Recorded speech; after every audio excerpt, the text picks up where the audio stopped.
உலகெங்கிலும் நடக்கும் முக்கிய நிகழ்வுகளை குறுஞ்செய்தி வடிவத்தில் தெரிந்து கொள்ள ஆதன் செயலியை டவுன்லோட் செய்யுங்கள். ஆதன் செயலியை டவுன்லோட் செய்ய டிஸ்கிரிப்ஷனில் உள்ள லிங்கை கிளிக் செய்யவும். திருமணம் நடக்க பரிகாரம். பெற்றோரை வணங்குதல். பெற்றோர்கள் வயதில் உள்ள எல்லா பெண்களையும் வணங்கி உங்க வீட்டுக்கு பக்கத்துல என்ன கோவில் இருக்குதோ 2 மாலை வாங்கி கொடுங்க. குழந்தை பாக்கியம் பெறறதுக்கு என்ன பரிகாரம்? குலதெய்வ கோவிலுக்கு போய் இதாட்டி ஒரு பொருளை வாங்கி வச்சுட்டு வாங்க. குழந்தை இல்லாதவங்களுக்கு முதல் பரிகாரம் என்னன்னா வீட்டை மாத்துங்க. குழந்தை பிறக்கிறதுக்கான யோகம் இருக்குதானா? யோகம் இருக்குது. கமிட்மெண்ட் அதிகமாயிடுச்சு, ஆனால் எனக்கு பணமே இல்லை, நான் வேலை செய்கிற வேலைக்கு கூட எனக்கு பணம் கிடைக்க மாட்டேங்குது. முருகர்கிட்ட வேண்டி எனக்கு பண வரவிற்காக, என்னோட குடும்ப ஒற்றுமைக்காக, இல்லைன்னா என்னுடைய லாபத்திற்காக நீங்கள் விரதம் இருந்து பாருங்க. இப்படி வீடு கட்டணும்னா பொதுவாக எளிமையாக ஏதாவது பரிகாரம் இருக்கா? சஷ்டி அன்னைக்கு 6 தீபம் அப்படிங்கிறது ஏற்றி வைங்க. எப்போதுமே பொதுவுடையமூர்த்தி சார் சொல்லக்கூடியது. வீட்டு வேணுமா செங்கலை வச்சு பூஜை பண்ணு. ஆதன் ஆன்மீகம் நேயர்களுக்கு வணக்கம். உங்கள் பகுதியில் நடக்கக்கூடிய முக்கியமான நிகழ்வுகளை நீங்கள் உடனுக்குடனே தெரிஞ்சுக்கணும் அப்படின்னா ஆதன் செயலியை டவுன்லோட் செய்யுங்க. அதுக்கான லிங்க் டிஸ்கிரிப்ஷன் இருக்குது. பரிகாரம் தான் ஒருத்தவங்களுடைய வாழ்க்கையை மாற்றுமா அப்படின்னு கேட்டால் கண்டிப்பாக கிடையாது. ஆனால் அதுக்கு ஜாதகம் ரொம்ப முக்கியம் அப்படின்னு சொல்லியிருக்காங்க. இது மட்டும் இல்லாமல் பரிகாரத்து மூலியமும் மாற்ற முடியுமும் நம்ம எல்லாருக்குமே தெரியும். அப்படி என்னென்ன பரிகாரங்கள் மூலிமா நம்ம வாழ்க்கையை மாற்றலாம் அப்படின்னு சொல்லிட்டு இன்றைக்கி பேசுகிறதுக்கு நம்மளோட இணைஞ்சிருக்காங்க ஏஎல்பி ஜோதிடர் டாக்டர் ஸ்ரீகுரு உமா வெங்கட் மேம் அவர்கள். வணக்கம் மேம். வணக்கம். நல்லா இருக்கீங்களா? நல்லா இருக்கேன். நீங்கள் எப்படி இருக்கீங்க? நல்லா இருக்கேன் மேம். மேம், பரிகாரம் நம்ம பரிகாரம் தாண்டி ஜாதகம் தான் முக்கியம்னு நிறைய பேசிட்டோம். ஆனாலும் ஒரு சில பேர் கீழே கேட்பாங்க, நீங்கள் சொல்கிறதெல்லாம் எங்களுக்கு புரியுது மேம், ஆனால் ஈஸி ஆக்சஸ்னால் எங்களுக்கு பரிகாரம் தான், அந்த பரிகாரத்தை சொல்லுங்களேன் அப்படின்னு கேட்குறாங்க. அதில் முக்கியமாக ஒரு 5-6 டாபிக் கேட்டிருக்காங்க. அது எல்லாத்தையுமே நான் ஒன்று ஒன்றா சொல்கிறேன். முதல்ல திருமணம் நடக்க பரிகாரம் அப்படின்னா அது நீங்கள் ரொம்ப எளிமையான பரிகாரம் என்ன சொல்வீங்க? அதாவது இது 12 லக்னக்காரங்களுக்கும் செய்யலாமா அப்படின்னா நம்ம சொல்லக்கூடிய பரிகாரம். பொதுவாக இந்த ஏஎல்பியில் பரிகாரம் அப்படிங்கிறதே கிடையாது. ஒன்று என்னுடைய லக்ன பாவகம், நான் என்னுடைய சிந்திக்கக்கூடிய செயல்கள் அப்படிங்கிறது அங்கே நல்லா இருக்கணும்.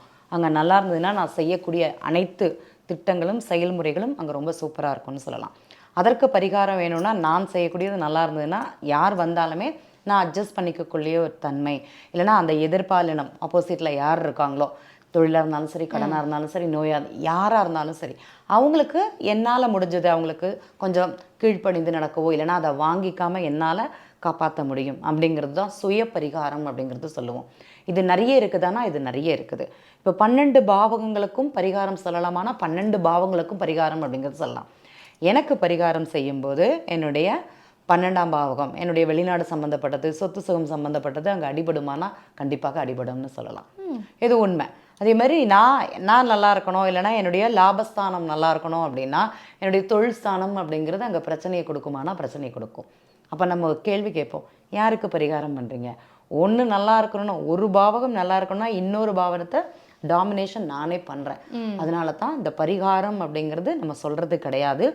கிரகங்கள் அவங்க வேலையை செஞ்சு தான் தீருவாங்க, அதை மாற்றிக்க முடியாது. ஆனால் அவங்க தர்றதை என்னால் குறைச்சிக்க முடியும். அதை அனுபவிக்க கொள்ளக்கூடிய தன்மை அப்படிங்கிறது என்னுடைய உடலுக்கும் என்னுடைய மனதிற்கும் இருக்குமானா கண்டிப்பாக இருக்கும்னு சொல்லலாம். இந்த பரிகாரத்தை பொறுத்த வரைக்கும் இந்த பரிகாரம் அப்படிங்கிறது எல்லாருமே பண்ணலாம் அப்படிங்கிறது தான் இருக்குது. இப்போ திருமணத்தை பற்றி நீங்கள் கேள்வி கேட்டீங்க. இப்போ இந்த திருமணத்தை பற்றி ஒருத்தங்களுக்கு திருமணமே ஆகலை, திருமண உறவில் நிறைய பிரச்சனை அப்படிங்கிறது அங்கே இருக்குது. உதாரணம் சொல்ல போனீங்கன்னா மேஷ லக்னம் அக்ஷய லக்னமாக இருக்குது. இப்போ 12 கேட்கக்கூடிய பரிகாரத்தை நான் மேஷ லக்னத்தை மாத்திரமே வச்சு சொல்கிறேன். மேஷ லக்னம் போகுது, அவங்களுக்கு திருமணம் ஆகலை அப்படின்னா தற்போது அந்த ஜாதகருக்கு திருமணத்திற்கு உண்டான பாக்கியம் அப்படிங்கிறது இந்த அஸ்வதி நட்சத்திரம் 3-4 போகிறவங்களுக்கு அங்கே கிடையாது. கிரகங்கள் அமர்ந்த நிலை வச்சு தான் அந்த திருமணத்திற்கு தாமதமோ தடையோ இல்லைனா திருமணம் ஆகாதற்கு ஏதாட்டி ரீசன் அப்படிங்கிறது சொல்லலாம். இப்போ இந்த கிரகம் நல்லா இருக்குது ஆனால் திருமணம் நடக்கலை, இல்லைனா இந்த கிரகம் ஒரு 10ஆம் இடத்துல உட்காந்துன்னு இருக்குது, யார் சுக்கிரன் 10ஆம் இடத்துல உட்காந்துன்னு இருக்குது. அப்போ ஏதோ ஒரு அழுத்தத்தை கொடுக்குது. பார்க்குற பெண்ணெல்லாம் வேண்டாம் வேண்டாம், பார்க்குற ஆணெல்லாம் வேண்டாம் வேண்டாம், உங்களுக்கு சொத்து இல்லை, சுகம் இல்லை, வீடு இல்லை, வண்டி இல்லை, வாகனம் இல்லை அப்படிங்கிற மாதிரி சொல்லிகிட்டே இருக்கிறாங்க. அதற்கு ஏதாட்டி சிறிய பரிகாரம் பண்ணலாமா அப்படின்னா சின்னதாயிட்டு ஒரு பரிகாரம் அப்படிங்கிறது அதுக்கு பண்ணலாம். அதுக்கு ஒரு மாற்றம் இருக்குமாதுன்னா கண்டிப்பாக மாற்றம் அப்படிங்கிறது இருக்கும். எப்படி பொதுவாக நம்ம ஏல்பியில் பரிகாரம் அப்படிங்கிறது கர்மாவை அனுசரித்து செய்யக்கூடிய ஒரு செயல்கள். இப்போ இந்த ஆணோ பெண்ணோ திருமணம் ஆகாதவங்க என்ன பண்ணுவாங்கன்னா அம்மாவை மதிக்கவே மாட்டாங்க. எந்த பெண்கள் அம்மா வயசுல உள்ள எந்த பெண்களையும் மதிக்கிறது, அவங்க ஒன்று கேட்டாங்கன்னா சிரவண சக்தி, அவங்க கேட்கறது கூட நம்ம கவனிக்காமல் போகிறது, அந்த மாதிரி தான் இருக்கும். இதை அவங்க குறைச்சிக்கலாமான்னா கண்டிப்பாக குறைத்துக்கலாம். பெற்றோரை வணங்குதல், பெற்றோர்கள் வயதில் உள்ள எல்லா பெண்களையும் வணங்கி மதித்து நடத்தல் அப்படிங்கிறது சொல்லுவோம். இது செஞ்சாங்கன்னா அவங்க வாழ்க்கையில் மாற்றம் நடக்குமானா கண்டிப்பாக மாற்றம் நடக்கும். என்னுடைய திருமணம் சார்ந்த கர்மா அப்படிங்கிறது எங்கள் அம்மாட்ட தான் இருக்குது. அப்போ எனக்கு திருமணம் நடக்கணும்னா எங்கள் அம்மாவை போய் டிபெண்ட் பண்ணால் போதும். அங்கே திருமணம் நடக்குமானா நடக்கும். இது பொய்யாக கிடையாது. ஆத்மார்த்தமாக என்னுடைய அம்மாவை நான் ஆத்மார்த்தமாக வணங்கி அவங்களுக்கு என்ன தேவையோ அதை செய்து வந்தால் என்னுடைய திருமணம் அப்படிங்கிறது நடக்கும். சரி, நீங்கள் கோவில் பரிகாரம் தான் எல்லாருக்குமே இன்றைக்கி தேவை அப்படின்னா உங்கள் வீட்டுக்கு பக்கத்தில் என்ன கோவில் இருக்குதோ அங்கே போயிட்டு 2 மாலை வாங்கி கொடுங்க. திருமணம் அப்படிங்கிறது மிக சிறப்பாக 2 மாலை கல்யாணத்துக்கு வந்து 2 மாலை அப்படிங்கிறது பதிவு பண்ணுவாங்க. திருமணம் ஆகணும்னு யாருக்கெல்லாம் விருப்பம் இருக்குதோ, திருமணத்தில் நிறைய தடைகள், அவங்க ஜாதகம் எப்படி இருக்குன்னு தெரியாது, பொதுவானதாக தடைகள் இருக்குது அப்படின்னா அருகில் உள்ள கோவிலுக்கு போயிட்டு 2 மாலை வாங்கி பகவானுக்கும் தாயாருக்கும் அங்கே எந்த சுவாமி இருக்கிறாங்களோ 2 பேருக்கும் போடுங்க. கண்டிப்பாக திருமண யோகம் அவங்களுக்கு கைகூடும் அப்படிங்கிறது சொல்லலாம். Okay ma'am. திருமணத்துக்கு அடுத்து ரொம்ப முக்கியமாக திருமணம் ஆயிடுச்சு, ஆனால் அடுத்து அவங்க ரொம்ப ஏங்குற விஷயம் வந்து குழந்தை பாக்கியம் பெறறதுக்கு என்ன பரிகாரம் இருக்குது? இந்த குழந்தை பாக்கியத்தை பார்த்தீங்கன்னா இந்த ஜாதகர் ஒரு ப்ரெஷரில் இருப்பார். அப்படி ஒரு அழுத்தத்தை, எனக்கு வேலை சரியில்லை, எனக்கு வண்டி வாகனங்கள் இல்லை, நான் இதெல்லாம் இருந்தால் தான் நான் குழந்தை பெற்றுப்பேன், ஏன்னா நான் கஷ்டப்பட்டுட்டேன், என் குழந்தைக்கு ஒரு வீடு வேணும், அதை கொண்டு போகிறதுக்கு ஒரு வண்டி வேணும், இதனாலேயே ஜாதகர் நானே செய்வேன், தடை பண்ணுவேன். அந்த பெண்களே வந்து இல்லைனா பெண்களோ ஆண்களோ நம்ம ஒரு லைஃப்பில் செட்டில் ஆகிட்டு அந்த குழந்தையெல்லாம் பெற்றுக்கலாம். இன்றைக்கி 100ல் திருமணம் ஆகாதவங்க யாரெல்லாம் நிற்கிறாங்களோ அவங்கள்ட்ட கேள்வி கேளுங்க, அவங்களே சொல்லுவாங்க, நம்ம அன்றைக்கி பார்த்தோம் அதனால தான் நடக்கலை, அதுதான் உண்மை. அதெல்லாம் கிடையாது. குழந்தைங்கிறது ஒரு வரம், ஒரு பாக்கியம். எப்போ அதற்கு உண்டான நேரம் இருந்தோ அப்போ அந்த கடவுள் கொடுத்துரும். நம்ம அதை தடுக்க முடியாது. நம்ம தடுத்தோம் அப்படின்னா அது நமக்கு வர்றதுக்கு கண்டிப்பாக தாமதம் அப்படிங்கிறது ஆகும். சிலர் என்ன பண்ணுவோன்னா குலதெய்வ வழிபாடு அப்படிங்கிறது பண்ணவே மாட்டாங்க. நாம் என்ன சொல்லுவோம்னா குலதெய்வ கோவிலுக்கு போய் இதாட்டி ஒரு பொருளை வாங்கி வச்சுட்டு வாங்க. இப்போ நான் ஒரு பொருளை பார்க்குறேன்னா அதை அப்படியே எடுத்துகிட்டு குலதெய்வ கோவிலில் போய் வச்சுட்டு வருவேன். நீங்கள் அரிசி மூட்டை கொண்டு வச்சாலும் சரி, ஃபேனை வாங்கி வச்சாலும் சரி, உங்களுக்கு என்ன அங்கே நேர்த்தி கடன் இருக்குதோ, நீங்கள் எதை வேண்டுறீங்களோ, நீங்கள் எதை பார்க்குறீங்களோ, உங்களுக்கு பிடிச்ச பொருளாக கூட இருக்கட்டும், அதை கொண்டு சுவாமிக்கு வாங்கி வச்சுட்டு வாங்க. கண்டிப்பாக குழந்தை பாக்கியம் இருக்கும் அப்படிங்கிறது சொல்லலாம். குலதெய்வத்தை வேண்டாதவங்களுக்கு அந்த மனம் சம்மந்தப்பட்டது, குழந்தைகள் சம்மந்தப்பட்டது ஒரு அழுத்தம் கொடுக்குமானா கண்டிப்பாக கொடுக்கும்னு சொல்லலாம். இது அவங்க செய்தாலே போதும், அங்கே மாற்றம் அப்படிங்கிறது இருக்கும். வீட்டை மாத்திரம் எனக்கு குழந்தை பிறக்குமானா கண்டிப்பாக. இந்த குழந்தை இல்லாதவங்களுக்கு முதல் பரிகாரம் என்னென்னா வீட்டை மாற்றுங்க. உங்களுக்கு குழந்தை பிறக்கிறதுக்குனான யோகம் இருக்குதானா? யோகம் இருக்குது. சில நீங்கள் கேள்விப்பட்டிருப்பீங்க, வீட்டை விட்டு ஒரு டூர் போயிட்டு வந்திருப்பாங்க, குழந்தை கருத்தரிச்சிருக்கும். அந்த கருங்கிறது ஒரு இடம் விட்டு ஒரு இடம் மாறினால் மட்டுமே தரிக்கும் அப்படிங்கிறது அவங்க ஜாதகத்தில் இருக்கும். சும்மா சொல்ல முடியாது. அவங்க ஜாதகத்தை பார்த்துட்டு தான் பரிகாரமோ ஒரு செயல் மாற்றமோ அவங்க இருக்கிறதுனால தான் இதை செய்வதன் மூலமாக நடக்கிறது அப்படிங்கிறது சொல்லலாம். Okay ma'am. இப்போ குழந்தையும் நம்ம பார்த்துட்டோம். அடுத்து பணம் இல்லைங்க, குழந்தை வந்துருச்சு, கல்யாணம் ஆகிடுச்சு, கமிட்மெண்ட் அதிகமாகிடுச்சு, ஆனால் எனக்கு பணமே இல்லை, நான் வேலை செய்கிற வேலைக்கு கூட எனக்கு பணம் கிடைக்க மாட்டேங்குது அப்படின்வாங்க. அவங்க என்ன மாதிரியான பரிகாரம் செய்யலாம்? இது எல்லாருமே செய்யலாம் இந்த பரிகாரம் அப்படிங்கிறது. இப்போது வருமானம் அப்படிங்கிறது இன்றியமையாதது. நமக்கு வாயும் வயிறும் கட்டணும்னு சொல்லுவாங்க, வயிற்ற கட்டினா பணம் வரும்னு சொல்லுவாங்க. விரதம் இருப்பது, நீங்கள் முருகனுக்கு குழந்தை பிறக்காரத்துக்கு மட்டும்தான் விரதம் அப்படிங்கிறது இருப்பாங்க. அப்படி கிடையாது. முருகர்கிட்ட வேண்டி எனக்கு பண வரவிற்காக, என்னோட குடும்ப ஒற்றுமைக்காக, இல்லைனா என்னுடைய லாபத்திற்காக நீங்கள் விரதம் இருந்து பாருங்கள். முருகன் கோவிலில் ஒன்று சஷ்டி விரதமோ ஒரு ஏகாதசி விரதமோ எதாட்டி ஒரு திங்கக்கிழமை சோமவார விரதம், இது கார்த்திகை மாதங்களில் மட்டும்தான் இருக்கணுங்கிறது கிடையாது. எல்லா திங்கக்கிழமையும் சிவபெருமானுக்கு இந்த வருமானம், ஏன்னா படி அளக்கிற பெருமாளே அவர் தான் சொல்லுவாங்க, அவர் அளக்காத படி அப்படிங்கிறதே கிடையாது. நித்தியம் வருமானம், அந்த வருமானம் சம்பந்தப்பட்ட நிகழ்வுகளுக்கு சிவனுடைய மந்திரங்களை கேட்குறது, சிவனுடைய நாமத்தை சொல்கிறது, அந்த சிவபெருமானுக்கு உகந்த நேவேத்தியம் அப்படிங்கிறது கொடுக்கறது. ஏன்னா நீங்கள் முதல்ல சொன்னது தான், என்ன கொடுத்தாலுமே நடக்காது, வயிற்றில் சாப்பாடு மாத்திரம் வாங்கி கொடுத்துட்டு அப்பாடி போதும் அப்படிங்கிறது சொல்லுவாங்க. அதே மாதிரி தான் பகவானுக்கு நேவேத்தியம் பண்ணி அதை எல்லாருக்குமே கொடுங்க. நிறைய மாற்றத்தை கொடுக்குமானா கண்டிப்பாக மாற்றம் அப்படிங்கிறது அவங்க வாழ்க்கையில் இருக்குது. நிறைய பார்க்கக்கூடிய ஜாதகங்களில் முதல் பரிகாரம் அப்படிங்கிறதுனா கோவிலில் வந்து நேவேத்தியத்துக்கு கொடுங்க. நீங்கள் அன்னதானம் போடணும்னு சொல்ல, எல்லாராலையும் அன்னதானம் அப்படிங்கிறது பண்ண முடியாது. ஆனால் சுவாமிக்கு ஒருபடி அரிசி எடுத்து அங்கே சக்கரை பொங்கலோ ஏதோ ஒரு நேவேத்தியம் பண்ணி அதை எல்லாருக்கும் கொடுங்க. பகவானுடைய வயிறும் நிறையும், நம்மளுடைய மனசும் நிறையும். கோவிலுக்கு யாராட்டி சாமி விட வராங்க, சுவாமியே படையிழந்துட்டான்னாங்க, நம்மளுடைய வேண்டுதலை அவங்க யார் என்ன வேணாலும் தெரியாதோ நடக்கட்டும் அப்படிம்பாங்க. அந்த ததாஸ்து தேவர்கள் நம்ம கூடவே தான் இருப்பாங்க.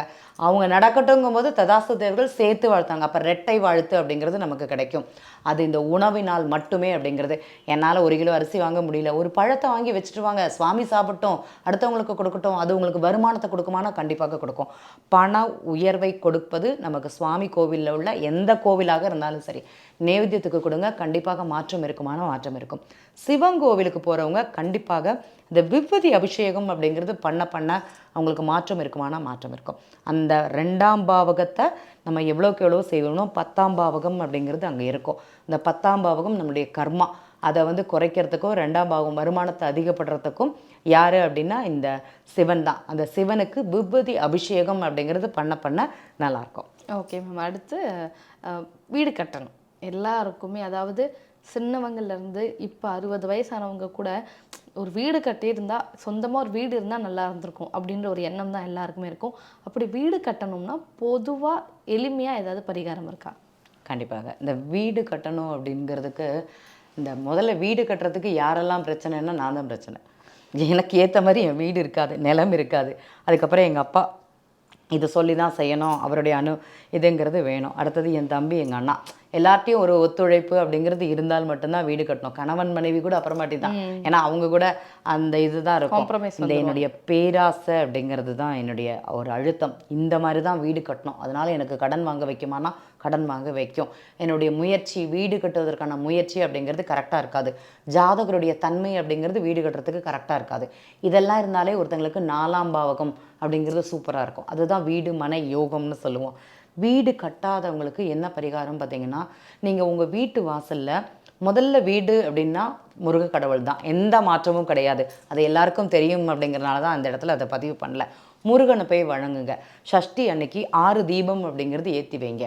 வீட்டுக்குள்ளே என்ன பண்ணணும் அப்படின்னா, பொதுவாகவே இந்த வீட்டுக்கு கட்டக்கூடிய நிகழ்வுகளுக்கு நிலத்தில் வந்து 2 செங்கலை வச்சு அதை பூஜை பண்ணுங்க. அதை வீடாக பாவித்து பூஜை பண்ணுங்கள். இல்லைனா உங்கள் சுவாமியாக முருகனையாக பாவித்து பூஜை பண்ணுங்கள். 2 செங்கல் எடுத்து வச்சு ஒன்று போல் அதுக்கு அபிஷேகம் அலங்காரம் பண்ணி ஒரு பொட்டு வச்சு ஒரு பூ வச்சு வீடு கட்டுறதுக்கான பாக்கியத்தை தானா அந்த முருக கடவுள் உங்களுக்கு கண்டிப்பாக தருவார். எப்போதுமே பொதுவுடைமூர்த்தி சார் சொல்லக்கூடியது, வீட்டு வேணுமா செங்கலை வச்சு பூஜை பண்ணு, நிலம் உனக்கு சரியாக இல்லையா அந்த நிலத்தில் கொஞ்சம் நவதானியத்தை விதைச்சு அது மாடுகளுக்கு கொண்டு கொடுங்க, இல்லைனா ஆற்றுல கொண்டு கரைக்க விடுங்க. உங்களுக்கு வீட்டு யோகம், மனை யோகம், அந்த மனையில் உள்ள வாஸ்து பிரச்சனைன்னு சொல்கிறீங்க, சொத்து பிரச்சனைன்னு சொல்கிறீங்க, அது எல்லாமே சரியாகுமானா இந்த பரிகாரத்தின் மூலமாக அது எல்லாமே சரியாகும். நம்ம என்ன செய்ய போகிறோம், ஒரு பிடி நவதானியம். நம்ம முன்னாடி தான் எல்லாத்தையும் தனித்தனியாக வாங்கணும். இப்போ கடையில் போனீங்கன்னா நவதானியம் பேக்கெட் அப்படிங்கிறது கிடைக்கும். அதை வாங்கி ஒரு பாத்திரத்தில் விதைச்சு எந்த மனை வாங்கணும், இல்லைனா எந்த மனை உங்களுக்கு விற்கணும் அப்படின்னு நினைக்கிறீங்களோ அதை எடுத்துகிட்டு வந்து அந்த மண்ணிலேயே எடுத்து அதை ஊற போட்டு அதை பதப்படுத்தி அந்த வளர்ந்ததுக்கு அப்புறமாட்டி கோவில்லையோ அந்த மாட்டுக்கு கொடுத்தாலும் சரிதான், இல்லைனா ஆற்றுகளில் கொண்டு கரைக்க விட்டாலும் சரிதான். அந்த மனை யோகம் கிடைக்குமானா கண்டிப்பாக கிடைக்கும். மிகச்சிறந்த பரிகாரம் அப்படின்னா இது மட்டுமே. ஏன்னா நீங்கள் நவகிரகத்தையும் அந்த ஒரு இடத்துல கொண்டு வந்து நீங்கள் செய்கிறீங்கன்னா அது செய்கிறீங்க. அது 4ஆம் பாவகம் என்னன்னு பார்த்தீங்கன்னா நீர் ராசின்னு சொல்லுவோம், கடகராசி. அதே ஆற்றுல தான் அதை ஒழுக்க விடுறீங்க. கண்டிப்பாக மனை யோகம் உங்களுக்கு கிடைக்கும் அப்படிங்கிறதே சொல்லலாம். கண்டிப்பாக மேம்.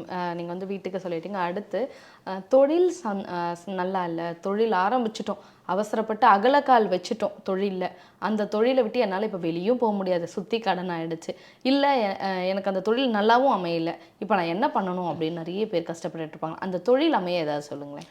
தொழில் அமையிறதுங்கிறது ரொம்ப பெருசு. ஒருத்தங்களுக்கு வந்து தொழில் நான் பண்ணலாமா வேண்டாமா அப்படிங்கிற கேள்வி தான் முதல்ல கேட்கணும். முதல்ல சொன்ன மாதிரி இந்த 4 லக்னங்களுக்கு தொழில் கூடாது. 10ஆம் பாவக கிரகம்னு சொல்லக்கூடிய கிரகம் நல்ல நிலையில் இருந்தால் மட்டும்தான் தொழில். 10ஆம் பாவாதிபதினு சொல்லக்கூடிய கிரகம் 3ஆம் இடத்துல இருந்ததுன்னா பண்ண தெரியாமல் பண்ணி கடன் பண்ணி கொண்டது தான் அதிகம் அப்படிங்கிறது சொல்லலாம். நம்ம ஜாதகம் பார்த்தவங்க எல்லாருமே அப்படி தான், தொழிலில் கஷ்டப்பட்டு கையிலேருந்து பணத்தை போட்டு அது திரும்பி வரல அப்படிங்கிற கேள்விக்காக தான் நிறைய பேர் வருவாங்க. அந்த குறிப்பிட்ட காலம் அக்ஷய லக்ன பദ്ധதியில் எப்படி அப்படின்னா 4 வருஷத்துக்கு முன்னாடி 7 வருஷத்துக்கு முன்னாடி கொடுத்துருப்பீங்க தருவாங்கன்னு, இப்போ உங்களுக்கு தரல, இப்போ உங்களுக்கு அது தேவையாகுது, உங்களுக்கு கிடைக்கல, அதுதான் உங்களுக்கு அழுத்தமும் பிரச்சனையாகவும் இருக்குதுன்னு ஆமாம்பாங்க. அந்த மாதிரி தான் தொழிலை பொறுத்த வரைக்கும் பரிகாரம் பார்த்தீங்கன்னா எவ்வளோக்கு எவ்வளோ சொன்னாலுமே அது மாறாது. இந்த 10ஆம் பாவக கிரகம் எங்கே இருந்தாலுமே அந்த அழுத்தத்தை கொடுக்குமானா கொடுக்கும். என்னுடைய பேராசை அப்படிங்கிறது தான் அதற்கு முதல் காரணம். அதை குறைத்து கொண்டாலே அங்கே சரியாக போகும். இந்த 5ஆம் பாவகத்தை எவ்வளோக்கு எவ்வளோ வலுப்படுத்தணும்னு நினைக்கிறோமோ அந்த தொழில் ஸ்தானம் அப்படிங்கிறது அங்கே அடிபடும். அப்போ அந்த குலதெய்வ குறைபாடு யாருக்கெல்லாம் இருக்குதோ, அதே மாதிரி இந்த தாத்தா பாட்டியோட அனுகிரகம் யாரெல்லாம் வாங்கலையோ அவங்களுக்கு தொழிலுங்கிறது கண்டிப்பாக பிரச்சனையை கொடுக்கும். நான்லாம் எங்கள் பாட்டிகிட்ட பேச மாட்டேன், நான்லாம் எங்கள் தாத்தா வீட்டுக்கு போக மாட்டேன், எங்கள் சொந்த ஊருக்கு போக மாட்டேன், காடாக இருக்குது. போயிட்டு வா, அங்கே எவ்வளோ இருக்குதுன்னு பாரு, அதை அனுபவி, அந்த கஷ்டத்தை உணரு, அப்போ தான் உனக்கு தொழில் நல்லாயிருக்கும். செஞ்சு பாருங்கள் நண்பர்களே. உங்களுடைய தொழில் ஸ்தானம் விருத்தி அடையணும் அப்படின்னா, உங்களுடைய தொழில் லாபமாக இருக்கணும்னா குலதெய்வ வழிபாடு அப்படிங்கிறது பண்ணுங்க, உங்களுக்கு சிறப்பாக இருக்கும். பண்ண மாட்டாங்க, நான் இவ்வளோ பிரச்சனையில் இருக்கேன், அங்கே போய் என்ன செய்கிறது, தாத்தா பாட்டி வீட்டுக்கா ஒரு நிமிஷம் கிடந்ததுன்னா கண்டிப்பாக கிடையாது. தொழில் விருத்திக்கு நம்ம செய்யக்கூடிய செயல்கள் அப்படிங்கிறதா இருக்குது. சேமிப்பு அப்படிங்கிறது தேவை. ஒரு ரூபா எடுத்து உண்டியல் எடுத்து டெய்லி போடுங்க, வருமானமும் வரும். தொழில் அப்படிங்கிறது உங்களுக்கு அதிகப்படியாக அங்கே போகும். தொழிலுக்கு பார்த்தீங்கன்னா 5-6 ரூபாவும் நம்ம கலெக்ட் பண்ணணும். திட்டமிடுதல் அப்படிங்கிறது ரொம்ப ரொம்ப ரொம்ப முக்கியம்னு சொல்லலாம். கம்யூனிகேஷன் சம்மந்தப்பட்ட பிரச்சனை இருக்குமானா இருக்கும். ஒரு ஆள் ஃபோனை வாங்கி பாருங்கள், அவங்களுக்கு ஃபோன் வந்து ஸ்க்ராட்ச் ஆகிருக்கும். என்னடா ஃபோன் இப்படி இருக்குதே, தகவல் தொடர்பே சரியில்லையான்னு ஆமாம்பாங்க. என்னப்பா இது முதல்ல இதை மாற்ற எல்லாம் சரியாக போகும். கேட்கும், ஆனால் கேட்காதுமாங்க. எப்படி கேட்கும் உங்களுக்கு? தொழில்லையும் சரி, நீங்கள் செய்யக்கூடிய முயற்சிகள்லையும் சரி, அங்கே விரயம் அப்படிங்கிறது தான் இருக்குது. இதுவுமே சின்ன சின்னதான். நம்ம வாழ்க்கையில் நிறைய நமக்கு தெரியாமல் சில நிகழ்வுகள் அப்படிங்கிறது பண்ணிட்டு இருக்கோம். அதை மாற்ற நமக்கு ஒரு வாழ்க்கையில் மாற்றம் கிடைக்குமானா கண்டிப்பாக கிடைக்கும். தொழிலை பொறுத்த வரைக்கும் குலதெய்வ வழிபாடு எவ்வளோக்கு எவ்வளோ நம்ம வருத்திண்டு செய்கிறோமோ அது எனக்கு லாபத்தை கொடுக்குமானா கண்டிப்பாக கொடுக்கும். ஒரு கோவிலுக்கு போகிறீங்க, ஹோமம் பண்ண முடியல, அவங்களுக்கு ஹோமத்துக்கு தேவையான பொருட்கள் வாங்கி கொடுங்க. கோவிலில் போயிட்டு அந்த நெய் வாங்கி கொடுங்க.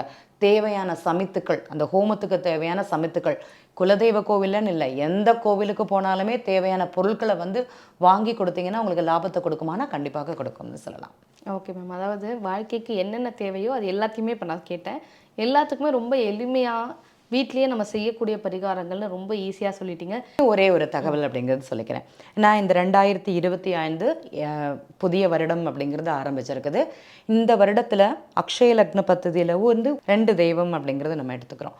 இதில் வந்து இந்த வருஷம் வந்து ராஜராஜேஸ்வரி அம்மனை வந்து முதன்மையாக திரு புதுவுடைமூர்த்தி சார் அவங்க சொல்லியிருக்காங்க. இப்போ யாருக்கு என்ன வேணால் பிரச்சனை இருக்கட்டும், நீங்கள் வந்து எந்த சுவாமியை வேணால் கும்பிடுங்க, கும்பிடாமல் இருங்க. நான் இந்த சுவாமியை தான் கும்பிடுவேங்கிறது கிடையாது. உங்கள் ஊருக்கு அருகில் உள்ள ராஜராஜேஸ்வரி அம்மன் கோவில் வழிபாடு அப்படிங்கிறத தொடர்ந்து பண்ணிட்டு வாங்க.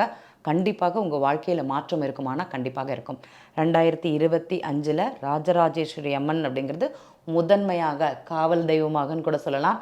நினைத்த நேரத்தில் அருள் தெய்வக்கூட ஒரு தெய்வமாகவும் இந்த வருடத்தில் திருப்பதியுடைமூர்த்தி சார் அவங்க சொல்லியிருக்காங்க. நாங்கள் எல்லாருமே கடைபிடிக்கிறோம், நீங்களும் கண்டிப்பாக கடைபிடித்து வாருங்கள் அப்படிங்கிறத இந்த இடத்துல பதிவு பண்ணிக்கிறேன். பொதுவாக நிறைய பரிகாரம் சொன்னது இல்லாமல் முதன்மையான பரிகாரமாக நீங்கள் இன்றைக்கி ஒரு விஷயம் சொல்லிட்டீங்க. இனிமேல் எல்லாருமே ராஜராஜேஸ்வரி அம்மனை வழிபட்டு அவங்களுக்கு வந்து இந்த 2025 எளிமையாக கஷ்டம் இல்லாமல் போக்கிடுவாங்க அப்படின்னு நான் நினைக்கிறேன். ரொம்ப நன்றி மேம். நன்றி, வணக்கம்.